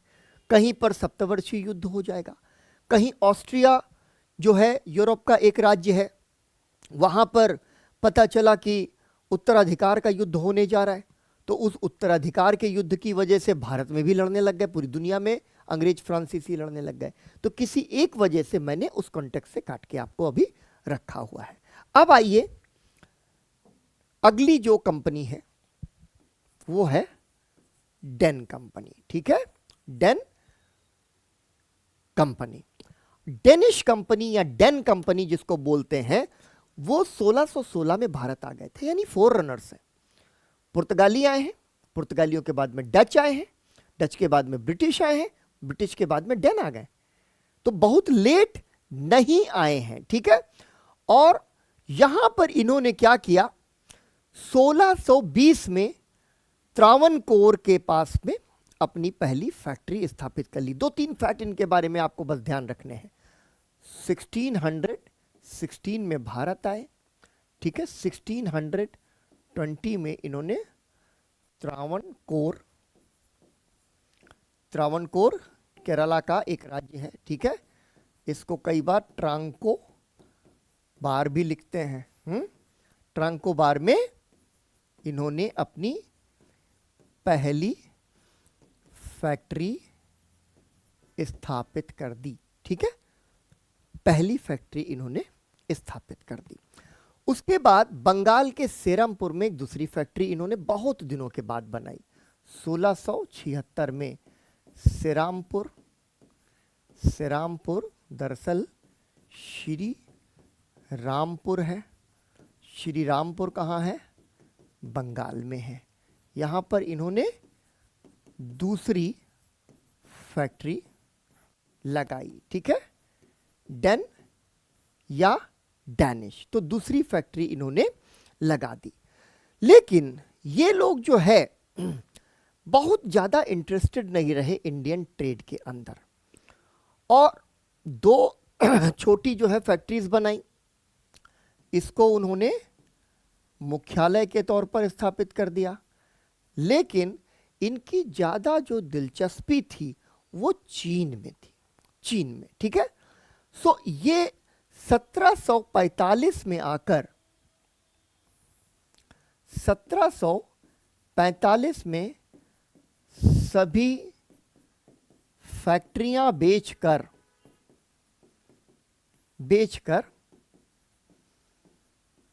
चीन चले गए। ठीक है, अब यहां पर एक तथ्य जो आपको ध्यान रखना है कि इसमें से कौन जो है अपनी सारी फैक्ट्रियां बेचकर, कौन सी यूरोपियन फोर्स, कौन सी यूरोपियन पावर चाइना चली गई या चीन चली गई, तो आपको ध्यान रखना है डेन या डैनिश। ठीक है, डेन या डैनिश, ये अपनी सारी फैक्ट्रियां बेच करके चाइना चले गए। अब एक बार फिर से आपको 5 मिनट का ब्रेक देता हूं, अपनी अपनी घड़ी देख लीजिए। उस घड़ी के हिसाब से ठीक 5 मिनट बाद आप वापस आ जाइएगा। और अब हमारी कहानी जो है ना, ये जो क्लास है उसमें आखिरी जो चैप्टर है, मतलब आखिरी जो एक तरह से कहें कि कंपनी है, जो बहुत इंपॉर्टेंट कंपनी है, जो ब्रिटिश ईस्ट इंडिया कंपनी, जिसके बारे में थोड़ा सा हम विस्तार से पढ़ेंगे, क्योंकि वो हमारे एनालिसिस के लिए बहुत ही इम्पोर्टेंट है। ठीक है, ठीक 5 मिनट के बाद वापस मिलते हैं।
ठीक है, चलिए। सो अब हम लोग बात करने जा रहे हैं अगली एक बहुत महत्वपूर्ण ताकत के बारे में, यूरोपियन पावर के बारे में, जो दरअसल भारत पर कब्जा करने वाली है और वो है अंग्रेज या British east India company.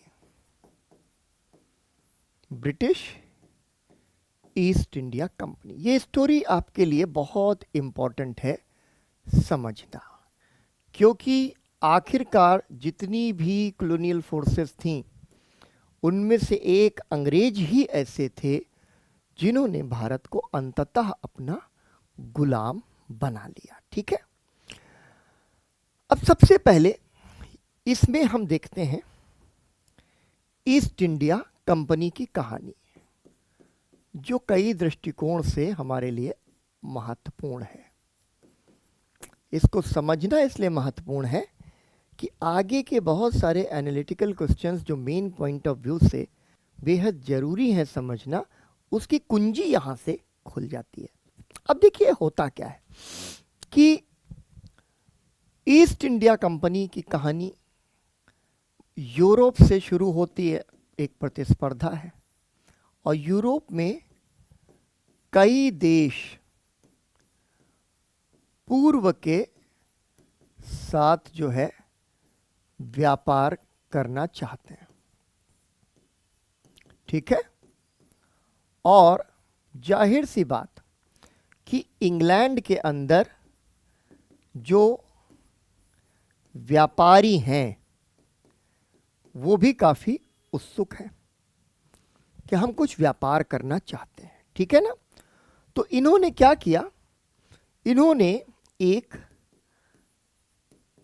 Private company का निर्माण कर लिया, प्राइवेट कंपनी बना ली, प्राइवेट लिमिटेड जिसको कहते हैं। ठीक है, ये जो कंपनी है ये प्राइवेट कंपनी है, जॉइंट स्टॉक कंपनी है, जो डचों की प्रतिस्पर्धा में बनाई गई थी। इसको कहते थे जॉन कंपनी। ठीक है, जॉन कंपनी भी कहा जाता था। अब इस कंपनी के भीतर सबको कहा गया कि सुदूर व्यापार करना है, इसलिए इसको एक संयुक्त पूंजी कंपनी बनाई जाएगी। संयुक्त पूंजी कंपनी बनेगी, यानी जॉइंट स्टॉक कंपनी बनेगी। ये जो व्यापारी वर्ग है उसके साथ साथ बहुत सारा शाही वर्ग, शाही वर्ग मतलब जो राजकाज से जुड़ा हुआ है, उसकी भी दिलचस्पी है कि भाई ऐसी कोई कंपनी बने तो मुनाफा हमको भी मिलना चाहिए। अब एक 1599 के आसपास ये कंपनी जो है ना, जॉन कंपनी व्यापारियों ने बनाई। ठीक है, लेकिन बहुत रूपरेखा स्पष्ट नहीं हुई कि क्या होने वाला है। ठीक है, अब क्या हुआ कि थोड़ा जब आगे डेवलप हुई ये कंपनी तो सन 1600 में एक रॉयल चार्टर, रॉयल चार्टर का मतलब जानते हैं क्या है? रॉयल चार्टर का मतलब है सरकारी आदेश या आज्ञा पत्र, शाही आज्ञा पत्र, यानी जिसको क्राउन की सहमति हो।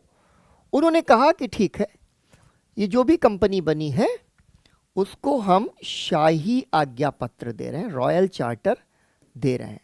आप आगे जब पढ़ते हैं ना कि चार्टर एक्ट, तो चार्टर एक्ट इसीलिए है क्योंकि बार बार जो कंपनी है ना उसको रानी कह रही है कि अच्छा ठीक है, शाही आज्ञा पत्र तुमको हम दे रहे हैं और उसमें भारत का राजकाज कैसे चलाना है वो भी शामिल कर लो। ये एक तरीके से था क्या, पूर्व के साथ व्यापार की छूट है। ठीक है, और ये पूर्व के साथ यानी आप ही केवल व्यापार करेंगे और कोई व्यापार नहीं करेगा। तो एक तरीके से जो व्यापारी कहते थे कि हम भाई कंपटीशन नहीं करना चाहते हैं, हमको बहुत ज़्यादा कंपटीशन नहीं करवाना है। ठीक है, बाद में यही जो कंपनी है इसमें बहुत सारे परिवर्तन हुए जिस पर आपको ध्यान नहीं होना है, देना है। कई सारे इसमें परिवर्तन होते चले गए और उसके बाद अंततः यही जो कंपनी है वो ईस्ट इंडिया कंपनी कहलाती है। ईस्ट इंडिया कंपनी, उसमें बहुत सी कंपनी थी। एक कंपनी बाद में, बहुत बाद में बनती है, न्यू कंपनी बनती है, जनरल सोसाइटी बनती है, ऐसी 3 4 5 कंपनियां, अलग अलग एक्सपेरिमेंट्स। अंत में कहा गया कि नहीं, अलग अलग नहीं होगा, एक साथ जाओ और एक साथ ही काम करो। तो यहाँ पर 1608 में ईस्ट इंडिया कंपनी की ओर से 1608 में कैप्टन हॉकिंस भारत आते हैं। ठीक है, कैप्टन हॉकिंस भारत आए तो कहाँ पहुँचे? जहांगीर उस समय शहंशाह है, और वहाँ आकर के उन्होंने जहांगीर के सामने सम्राट जो हुआ करते थे जेम्स प्रथम, उनका एक रॉयल लेटर दिया, शाही पत्र दिया कि साहब हमको राजा साहब ने भेजा है और हमको यहाँ पे व्यापार करने की अनुमति दी जाए। ठीक है, तो ये जो है, यहाँ से इन्होंने अनुमति ले ली। और अनुमति वो क्या मांगने आए थे? जैसे सारी कंपनियों के बारे में हमने सुना कि वो अनुमति मांग रहे हैं कि हमको फैक्ट्री खोलने की अनुमति दे दीजिए, हम व्यापार करना चाहते हैं। तो यहाँ सूरत और पश्चिमी तट पर, सूरत एक बहुत महत्वपूर्ण बंदरगाह है। ठीक है, बहुत महत्वपूर्ण बंदरगाह है। यहाँ पर इन्होंने कहा कि हमको फैक्ट्री खोलने की अनुमति आप दे दीजिए, और इनको फैक्ट्री खोलने की अनुमति मिल गई। क्योंकि मैंने आपको पहले भी ये बताया कि दरअसल फैक्ट्रियां खोलने की अनुमति इसलिए दे दी गई क्योंकि इस तरीके का जो विदेश व्यापार है, वो विदेश व्यापार बेहद ज़रूरी है। उसके बिना जो है बात बनेगी नहीं। भारत अगर विदेश व्यापार से समृद्ध हो रहा है तो निश्चित है व्यापारियों को प्रोत्साहन देना पड़ेगा। अब जहांगीर हमारा जो था मुगल सम्राट, बड़ा खुश हो गया। उसने कहा हाँ, ये तो राजा ने बड़ी बढ़िया बात कही। तो कैप्टन हॉकिंस को उसने कहा कि मैं तुमको उपाधि भी देता हूँ बेटा, तुमको खाली परमिशन नहीं दे रहा हूँ, इंग्लिश खान की उपाधि दे दी। इंग्लिश खान, अंग्रेज खान नहीं कहा, इंग्लिश का इंग्लिश पता था उसको, तो इंग्लिश खान की उपाधि उसको दी। तो ये पहला फैक्ट जो आपको समझ के चलना है। 1615 में सर टॉमस रो एक बार फिर से भारत आए, शाही प्रतिनिधि बनकर के इस बार वो भारत आए, और उन्होंने इस बार रिक्वेस्ट की कि साहब आपने हमको सूरत में और पश्चिमी तट में तो फैक्ट्रियां खोलने की अनुमति दे दी है, लेकिन आप हमको पूरे मुगल साम्राज्य में फैक्ट्रियां खोलने की अनुमति दे दीजिए। ठीक है, पूरे मुगल साम्राज्य में फैक्ट्री खोलने की अनुमति। और यहाँ से मुगल साम्राज्य ने अंग्रेजों को पूरे मुगल साम्राज्य के लिए जो है अनुमति प्रदान कर दी। अब यहाँ पर क्या हुआ कि अंग्रेजों की जो फैक्ट्रियां हैं वो पूरे भारत में खुलने लग गए, लेकिन 1608 में चूंकि अनुमति पहले ली जा चुकी थी, तो पहली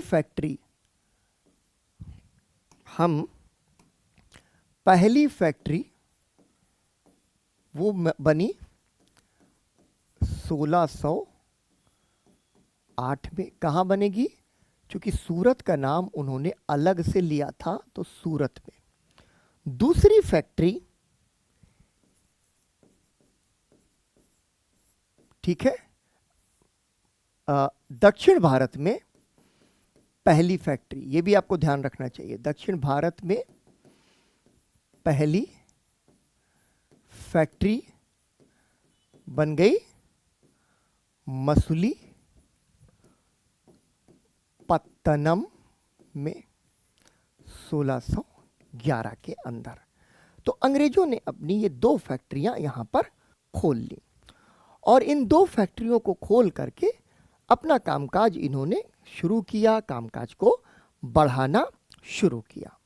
अब इसमें क्या हुआ कि फैक्ट्रियों की कहानी मैं पूरा एक मैप आपको आगे चलकर समझाऊंगा, क्योंकि आपको ये ध्यान रहना चाहिए कि जब किसी फैक्ट्री का नाम लिया जाता है या किसी एक पत्तन का या सी पोर्ट का नाम लिया जाता है, तो आपको ध्यान होना चाहिए कि ये पूर्वी तट पर है या पश्चिमी तट पर है, तमिलनाडु में है या केरला में है या आंध्र प्रदेश में है।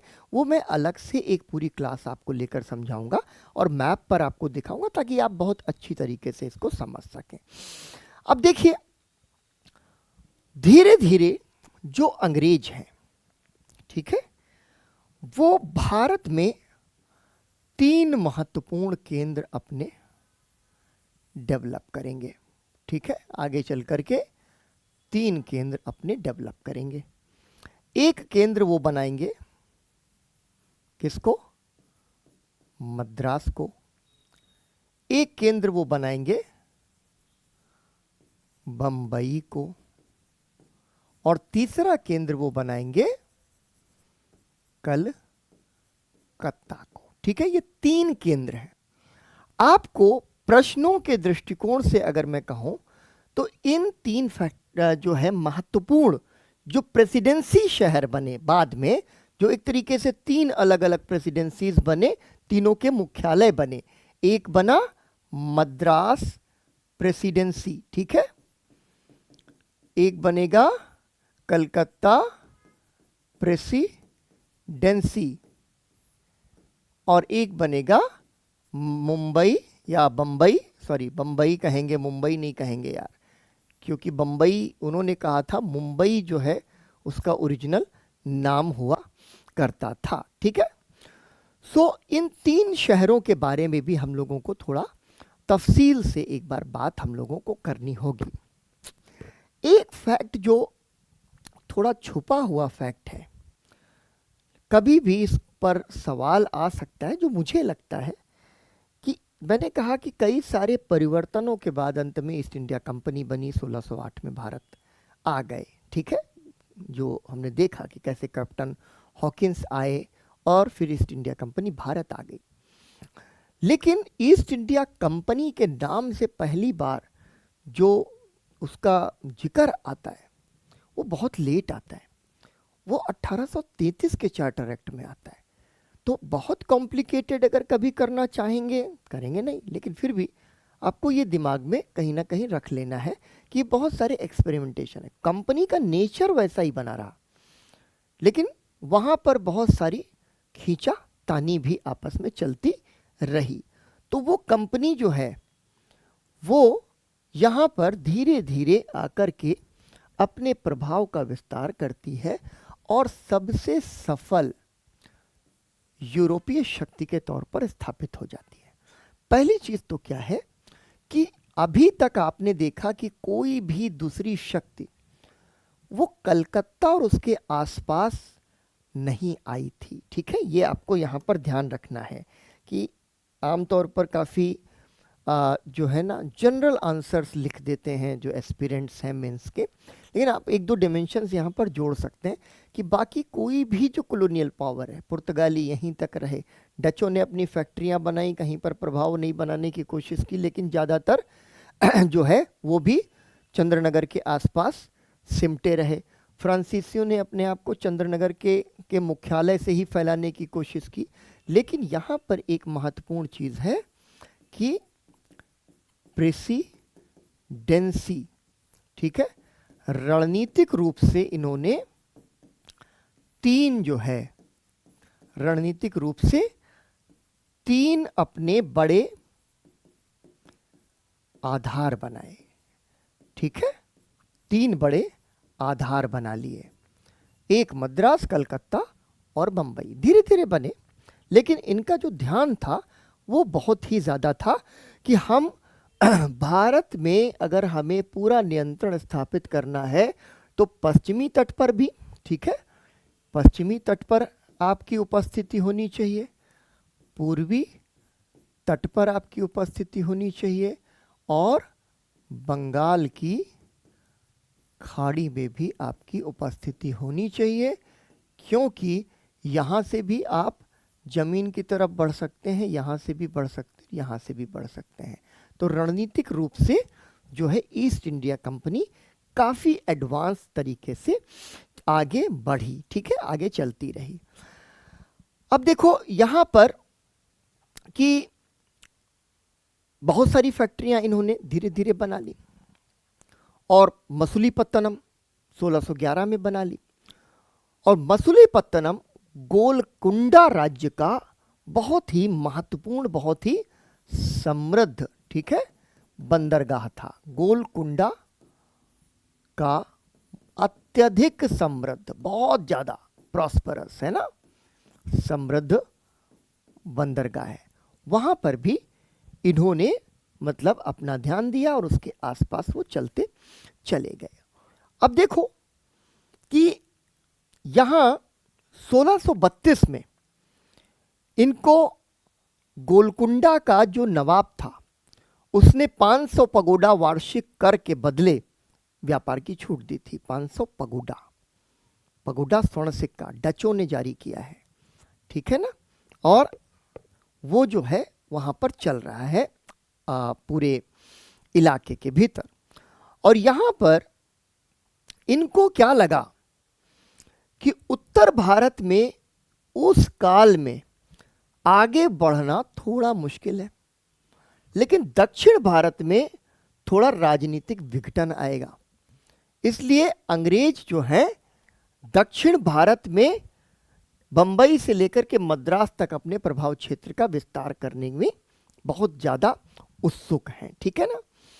अब इन 3 प्रेसिडेंसी नगरों की जो कहानी है उसको थोड़ा सा देख लीजिए प्रीलिम्स के पॉइंट ऑफ व्यू से। पहली कहानी मद्रास की, ठीक है, कि ये मद्रास कैसे बनता है। दरअसल 1639 में ये मद्रास के अंदर फ्रांसिस डे नाम के एक अधिकारी हुआ करते थे और उन्होंने उनको चंद्रनगर के राजा ने फ्रांसिस डे को चंद्रनगर के राजा ने मद्रास के पास जमीनें दे दी, ठीक है, मद्रास के पास जमीनें दे दी। और यहां से मद्रास प्रेसिडेंसी की कहानी शुरू हो गई और इसको नाम दिया फोर्ट सेंट जॉर्ज, ठीक है, फोर्ट सेंट जॉर्ज इन्होंने बनाया। और इसकी किलेबंदी धीरे धीरे कर दी गई और किलेबंदी करने के बाद में यहाँ पर सेनाएं आ गई ईस्ट इंडिया कंपनी की। उसके बाद क्या होता है कि थोड़े समय के बाद में 1662 की बात है, सम्राट चार्ल्स द्वितीय की जो पुत्री थी, पुर्तगाली राज का जो बेटा था चार्ल्स द्वितीय जो था, उसी की शादी होती है पुर्तगाली राजकुमारी के साथ में 1602 में, ठीक है। यहां पर कहानी आती है बंबई की, ठीक है, 1662 में चार्ल्स द्वितीय की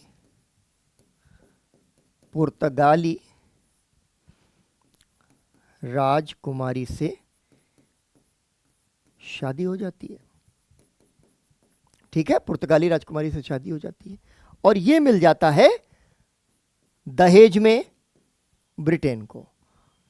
दहेज में जो ये राजकुमार को जो मिला, सम्राट को जो मिला, सम्राट इसको जो है ईस्ट इंडिया कंपनी को पट्टे पर दे देता है, ठीक है। पुर्तगालियों ने कहा कि हम आपको बंबई का द्वीप दहेज में दे रहे हैं। सम्राट ने कहा कि हम इतनी दूर हैं, क्या करेंगे, आप ही लोग व्यापार कर रहे हैं, हम आपको ये जमीन जो है 10 लाख पाउंड के वार्षिक किराए पर ईस्ट इंडिया कंपनी को पट्टे पर दे रहे हैं, ठीक है। उसने ईस्ट इंडिया कंपनी को ये दे दिया पट्टे पर और ऐसे यहाँ पर बंबई जो है उसकी स्थापना हो गई। बंबई जो है बहुत जल्दी सूरत को रिप्लेस कर देता है। बंबई ने सूरत को पीछे छोड़ दिया ठीक है, और बहुत महत्वपूर्ण बन गया। और यहां पर बंबई आज इतना महत्वपूर्ण शहर बन गया। एक जेराल्ड ऑन्गियर एक अधिकारी होते थे, उनको माना जाता है कि जेराल्ड ऑन्गियर ने बंबई को एक जो है विकसित शहर बनाया। जेराल्ड ऑन्गियर, उन्होंने एक विकसित शहर की स्थापना कर दी बंबई के अंदर।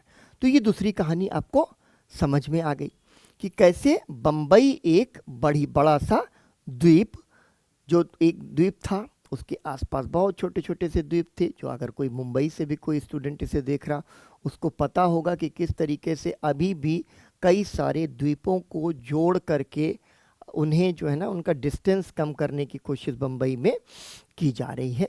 तो वो इसी वजह से है क्योंकि कई सारे टापुओं को मिला करके इसको बनाया गया। तीसरी जो चीज़ है वो है हमारा कलकत्ता की कहानी।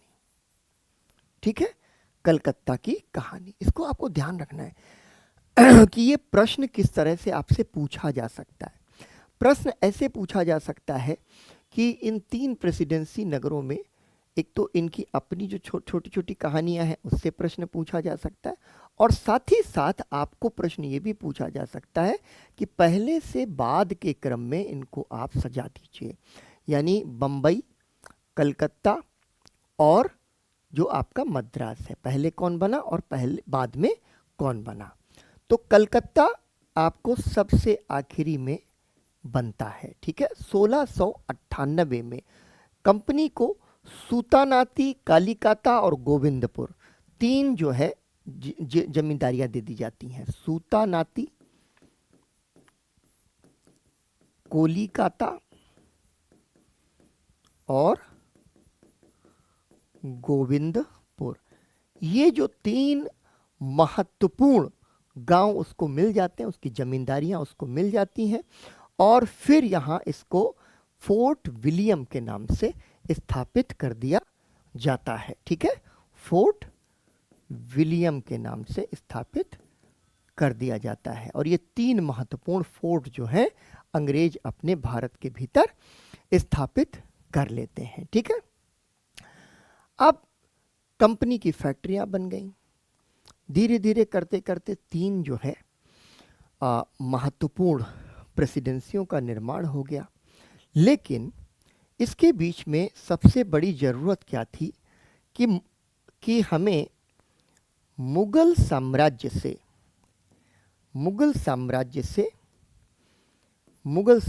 से रियायतें मिल जाएं। मुगल साम्राज्य के बारे में अभी अगला जो टॉपिक हम लोग शुरू करेंगे उसमें हम लोग पढ़ेंगे कि कैसे मुगल साम्राज्य जो है ना औरंगजेब के बाद काफ़ी कमज़ोर होता चला जाता है और धीरे धीरे जो है उसका क्षेत्रीय विघटन होता चला जाता है। लेकिन इसके बावजूद मुगल साम्राज्य के इस विघटन में करीब जो है ना 30-40 साल लग जाते हैं। तो अभी भी मुगल साम्राज्य शक्तिशाली है, कम से कम प्रतीक के तौर पर। तो मुगल साम्राज्य से इनको क्या चाहिए था? रियायतें चाहिए था। अब ये बाकी सबसे कैसे लड़ेंगे, क्या होगा क्या नहीं होगा, उस पर हम लोग आगे बात करेंगे। इसीलिए मैंने आपको जो कर्नाटक युद्ध है रिजर्व करके रखे कि जब अंग्रेजों की भारत विजय की कहानी हम कर रहे होंगे उसमें हम डुप्ले और जो है हैदराबाद कर्नाटक की स्टोरी को समझेंगे तो शायद बेहतर ढंग से समझ पाएंगे। तो यहाँ ये क्या चाह रहे हैं? मुगल साम्राज्य से रियायतें चाह रहे हैं और इनको 1717 में जो मुगल बादशाह है फर्रुखसियर, वो ये रियायतें दे देता है, जिसको आगे चलकर कहा गया कि ये तो कंपनी का मैग्ना कार्टा बन गया। ठीक है, कंपनी का मैग्ना कार्टा। मैग्ना कार्टा क्या होता है? अधिकार पत्र। ठीक है, अधिकार पत्र। इस मैग्ना कार्टा में क्या हुआ कि इसमें यह कहा गया कि 3000 रुपए आप वार्षिक जो है खजाने में जमा कर दीजिए और बंगाल में मुक्त व्यापार। ठीक है, पहली चीज क्या मिली कि बंगाल में मुक्त व्यापार कितने रुपए के बदले? 3,000 रुपया वार्षिक के बदले में। ठीक है, ये बहुत बड़ी छूट थी। क्यों? क्योंकि इसमें सबसे ज़रूरी चीज़ है मुक्त व्यापार, जिसको आपको ध्यान रखना है, क्योंकि ये टर्म है जो आपको आगे चल करके थोड़ा समझना होगा। मुक्त व्यापार, तो मुक्त व्यापार का अधिकार मिल गया। और भी लोगों को मुक्त व्यापार के अधिकार मिलते थे, लेकिन ईस्ट इंडिया कंपनी को पूरे मुगल साम्राज्य के अंदर जो है मुक्त व्यापार का अधिकार मिल गया। दूसरे एक महत्वपूर्ण जो बंदरगाह है वो मिल गया, वो था सूरत, और 10,000 रुपया वार्षिक के बदले। सूरत से बहुत विदेश व्यापार होता था, और इसके लिए उन्होंने कहा कि ठीक है, आप एक मुश्त जो है जमा कर दीजिए, एक रकम, लेकिन आप जो है आपको उसके बाद कुछ भी देने की ज़रूरत नहीं पड़ेगी, आप चाहे कितना भी मुनाफा क्यों ना कमाते हो। इसके अलावा तीसरी चीज़ कही गई कि कंपनी के सिक्के पूरे साम्राज्य में मान्य होंगे। ठीक है, पूरे साम्राज्य में मान्य होंगे, यानी कंपनी जो सिक्के जारी करते हैं, ठीक है, वो जो है पूरे साम्राज्य में एक समान रूप से उनको माना जाएगा। तो यहाँ पर ईस्ट इंडिया कंपनी की कहानी को थोड़ा सा एक बार मैं फिर से आपको समझा दूं कि कई सारे देश व्यापार के इच्छुक हैं। ईस्ट इंडिया कंपनी बनी, प्राइवेट कंपनी बनी, बहुत सारे कॉम्पिटिटिव राइवल्स हैं, और उसमें व्यापारी शाही वर्गों के अपने इंटरेस्ट छुपे हुए हैं। इस पर मैं जोर क्यों दे रहा हूँ? ये जब हम संवैधानिक विकास पढ़ेंगे तो मेन पॉइंट ऑफ व्यू से उसको समझने के लिए बेहद ज़रूरी हो जाएगा। कैसे रॉयल चार्टर वगैरह मिलते हैं, 1608 में कैप्टन हॉकिंस आएंगे और कुछ परमिशन अपनी ले लेंगे, और फिर थॉमस रोबी आएंगे, कुछ परमिशन ले लेंगे, फैक्ट्रियों की स्थापना हो जाती है। पहली फैक्ट्री उत्तर में, पहली फैक्ट्री भारत में और पहली फैक्ट्री दक्षिण में हम देख लेते हैं। और मैंने कहा कि अंग्रेज जो फैक्ट्रियां हैं उनके बारे में डिटेल में मैं एक क्लास आपकी लूँगा ऑन मैप। उसके बाद हमने कहा कि 3 महत्वपूर्ण जो शहर जो बाद में प्रेसिडेंसीज बन गए, उनकी कहानी भी हमको थोड़ी थोड़ी अपने दिमाग में रखनी चाहिए। सब कुछ होता जा रहा था, मुगल साम्राज्य से एक बड़ी रियायत की ज़रूरत थी, वो रियायत इनको यहाँ पर मिल जाती है। यानी कि अंग्रेज अब भारत के भीतर सबसे बड़ी यूरोपीय ताकत बनने की दिशा में अग्रसर हैं, हुए नहीं हैं। फ्रांसीसियों से अभी इनका कड़ा मुकाबला होना है, लेकिन पुर्तगाली अप्रासंगिक हो गए। पुर्तगाली तो जो है अपने आप को गोवा तक सीमित कर लिया उन्होंने, और उनकी कोई महत्वाकांक्षा नहीं रह गई। क्यों? क्योंकि वो हार गए हैं, पूरी दुनिया में लड़ाई हार गए हैं, इसलिए पुर्तगालियों की कोई बात नहीं। जो डच हैं, डेन हैं, उन्होंने अलग अलग अपने जो है इंटरेस्ट एरियाज बना लिए, इसलिए भारत में बहुत समय तक वो रहे नहीं। ठीक है, एक ब्रिटिश और एक फ्रेंच, ये 2 ही शक्तियाँ थीं जो कि आपस में एक दूसरे से टकरा सकती थीं, जो ग्लोबल कॉन्टेक्स्ट में भी अगर हम कहें तो राइवल थे, और इंडियन कॉन्टेक्स्ट में भी कहें तो राइवल थे। यहाँ तक की कहानी बन गई कि मुगल साम्राज्य के अंदर इनको फैक्ट्रीज बनाने का, व्यापार करने का, और ख़ास बात है कि मुक्त व्यापार करने का अधिकार दे दिया गया फर्रुखसियर के फरमान के द्वारा, और इसे ही कंपनी का मैग्ना कार्टा कहा जाता है। तो जो कंपनी रिलेटेड ये पूरा इशू था, आज की क्लास हमने उस पर कॉन्सेंट्रेटेड रखी, और यहाँ से प्रीलिम्स पे बहुत सारे सवाल निकल सकते हैं, और मेन पॉइंट ऑफ व्यू से अभी हमने इसको काफ़ी हद तक समझा। और कल हम लोग एक बहुत ही महत्वपूर्ण जो है टॉपिक शुरू करेंगे, और वो टॉपिक जो है वो इसके बराबर की पैरेलल की एक कहानी है, जो मैंने कहा ना कि मुगल साम्राज्य कमज़ोर होता जा रहा है, और कैसे मुगल साम्राज्य से क्षेत्रीय राज्य निकल रहे हैं, उस कहानी पर हम आएंगे अगली क्लास के अंदर। क्षेत्रीय राज्यों के उदय पर बात करेंगे।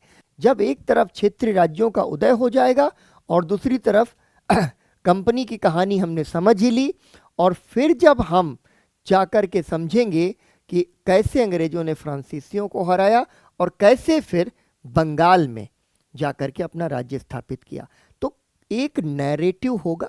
उस नैरेटिव के बीच में हमारे प्रीलिम्स और मेन एग्जामिनेशन की तैयारी भी ऐसे ही होती रहेगी।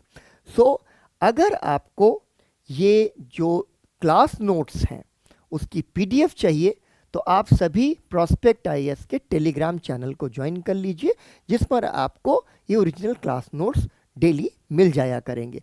और मैं समझता हूँ कि अगर आप एक अच्छी तैयारी कर रहे हैं तो आप उन क्लास नोट्स को निकाल करके इसकी पीडीएफ को लेकर के उसके ऊपर जो एडिशनल फैक्ट्स हैं उनको नोट कर लें, या नोट्स बनाने के जो दूसरे तरीके हैं उस पर कभी किसी स्ट्रैटेजिक सेशन पर अलग से भी बात करेंगे।